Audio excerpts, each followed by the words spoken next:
Fala galera, ligado aqui no canal do VSR, chegando para mais um vídeo. O tema do vídeo de agora: prévias das quartas de final da Champions, os jogos de terça, Real Madrid, City, Arsenal e Bayern.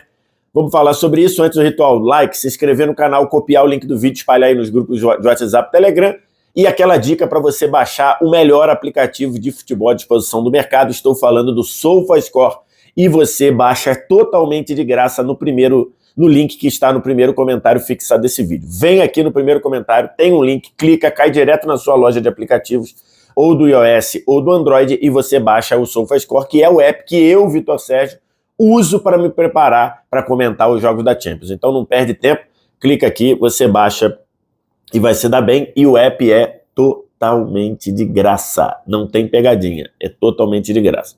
Estou gravando esse vídeo aqui na manhã de segunda-feira para a gente falar dos jogos de terça das quartas de final da Champions, dois jogaços, dois jogos espetaculares, e lógico que você tem a cobertura total da Champions, dos jogos decisivos da Champions na Max, o nosso streaming, e também transmissões ao vivo, tanto na TNT quanto no Space. Começar falando de Real Madrid e Manchester City, que é o confronto que todo mundo projetou como o melhor confronto. É o confronto que muita gente entende como uma final antecipada. É a trilogia de confrontos, né? Vale lembrar, falei sobre isso na época do sorteio, é o terceiro confronto seguido. E nos três confrontos, quem jogou em casa, o jogo de volta levou a melhor. E o Real Madrid eliminou o City em 2022, o City eliminou o Real Madrid em 2023, e agora é uma espécie de um tira-teima. Os dois chegam a esse duelo numa ótima forma, né? Uma ótima forma. O City teve trabalho aí nos dois últimos jogos, basicamente, mas conseguiu vitórias boas no que diz respeito ao placar, e tá brigando ali, e viu o time do Liverpool empatar com o Manchester United, e aí agora o City está um ponto atrás de Arsenal e Liverpool na briga pelo título inglês. Então, de certa forma, no aspecto motivacional, o time do City chega com o moral elevado, porque ele começou a rodada 3 pontos atrás do líder e terminou a rodada 1 ponto atrás do líder. Chega com Kevin De Bruyne jogando muito bem, com o Kevin De Bruyne subindo de produção, fez uma partidaça no fim de semana, uma partida espetacular no fim de semana contra o Crystal Palace, quando ele fez 2 gols, deu assistência para o Haaland fazer. Então, assim, o De Bruyne jogando muito bem, mas chega com problemas. O Ake e o Gvardiol não estão fora do jogo, não treinaram no treino desta segunda-feira. Até peguei as informações lá com o Fred Caldeira, né, que é repórter correspondente da TNT Sports em Manchester. O treino foi em Manchester, o Ake e o Gvardiol não jogaram, não treinaram, o que deve confirmar na lateral esquerda o Akanji. Então o Akanji deve ser o lateral esquerdo, e aí bateria ali um duelo complicado. Provavelmente o Rodrigo deve jogar aberto na direita do Real, então isso seria uma complicação. Na outra lateral, o problema talvez seja até maior. Por quê? Porque o Kyle Walker, ele se machucou no jogo contra o Brasil, desde então não jogou mais, e na parte aberta do treino ele não participou. E aí a gente ficou naquela dúvida, né, até conversando com o Fred, ele não participou porque está fora, não participou para despistar. Depois o Fred conseguiu a informação de que o Kyle Walker treinou na sequência do treino, na parte fechada do treino, mas treinou fazendo um trabalho à parte. E aí aumentaram as dúvidas se o Walker joga ou não. Depois do treino, começaram a surgir notícias em Manchester, na imprensa de Manchester, que é possível que o Walker nem viaje. E aí isso é mais um problemaço para o Manchester City, porque a gente lembra na temporada passada, depois do jogo de ida, que terminou 1-1 no Bernabéu, o Vinícius e o Kyle Walker se confraternizando depois do jogo, e o Vinícius Júnior falando com o Ederson: esse cara aqui é duro demais, esse cara aqui marca demais, corre demais, ele não deixou eu passar não me deu paz 1 minuto. E isso é um cenário que complica a situação para o Manchester City. Porque o Vinícius Júnior está descansado, porque não jogou no jogo anterior, né? Aliás, o Real Madrid chega bem descansado, porque na rodada, não tivemos rodada do Campeonato Espanhol no fim de semana, né? Foi a decisão da Copa do Rei, o Atlético Bilbao foi campeão em cima do Mallorca, então a gente não teve rodada do Campeonato Espanhol. Então o Real Madrid chega aí com 10 dias, 12 dias de descanso. E o Vinícius também não jogou na última partida do Real Madrid, quando o Rodrigo brilhou e jogou muito bem. O Vinícius não tinha jogado porque estava suspenso.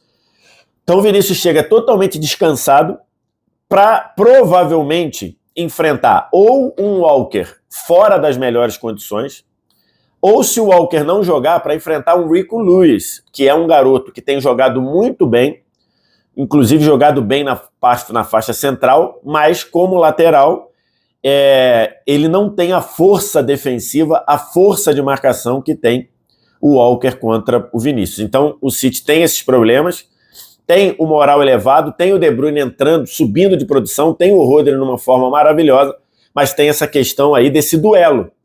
Quem vai marcar? Quem vai ficar em cima do Vinícius? A gente sabe da capacidade do Vinícius de gerar jogo, a gente sabe como o Vinícius, em especial, jogando no Bernabéu, ele cresce muito de produção.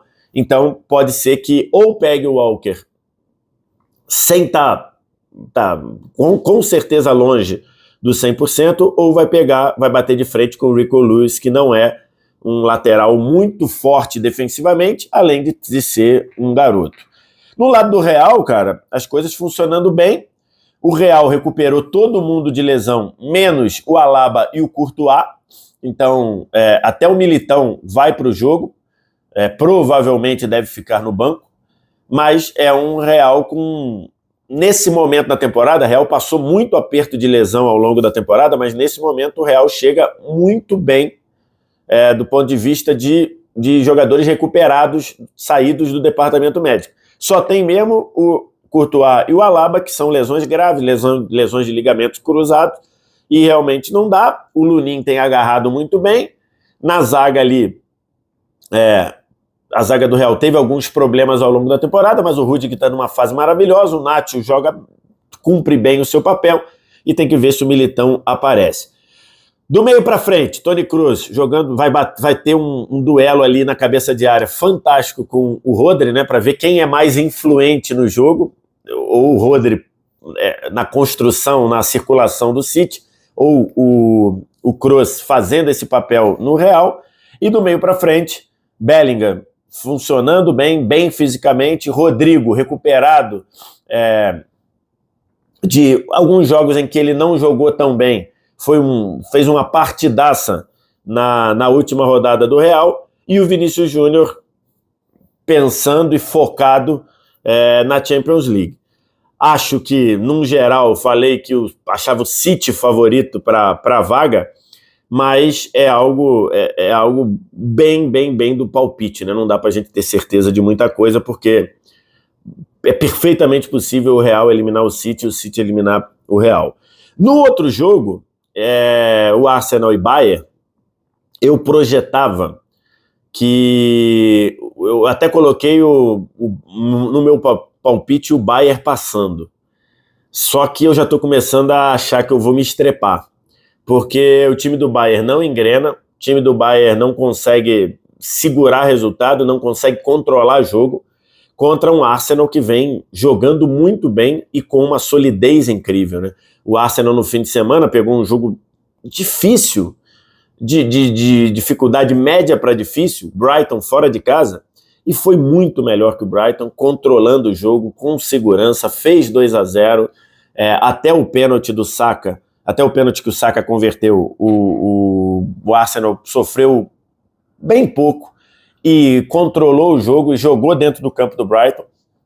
No segundo tempo, o Havertz aumentou para 2-0, e aí o Arsenal claramente controlou ali e mediu ali os esforços, porque a Champions, sendo disputada cabeça a cabeça com o título do campeonato inglês, que o Arsenal é líder, pode fazer com que o Arsenal estique a corda aí. Então o Arsenal claramente administrou, e uma vitória muito boa. Enquanto o Bayern perdeu de virada para o Heidenheim, abriu 2-0 e tomou 3-2, é verdade, o Bayern não teve alguns jogadores importantes, o Neuer não estava no gol, mas mesmo assim é um Bayern que não engrena, cara, impressionante, não consegue, até continua tendo uma força ofensiva muito grande, Harry Kane fazendo muitos gols, mas o time não consegue fazer o básico, que é se defender bem, que é controlar os jogos. Quem se coloca para atacar o Bayern consegue atacar times de qualquer faixa da tabela, e isso dentro de uma Champions cobra o preço, e isso contra um time sólido como o Arsenal cobra o preço. Então eu achava que o Bayern passaria, agora já não tenho essa segurança, muito pelo contrário, acho que o Arsenal está trazendo para si o favoritismo, mesmo tendo que suar sangue para continuar liderando, ou para continuar brigando. No caso, hoje ele é líder, mas não começou a rodada como líder, brigando pelo título do campeonato inglês. É esse o cenário aí que eu vejo para esses dois jogos. O que você pensa? Concorda comigo? Discorda? Diz aqui embaixo nos comentários. O resto é ritual. Like, se inscreve no canal, o sininho das notificações, copia o link do vídeo, espalha aí nos grupos de WhatsApp, Telegram. E claro, baixa o app do SofaScore, que é o melhor aplicativo de futebol à disposição do mercado. E é totalmente de graça. É só você vir no primeiro comentário fixado desse link, desse vídeo, clicar no link que está lá, baixar o app totalmente de graça. Beleza? Obrigado demais pela audiência. Valeu. Tchau.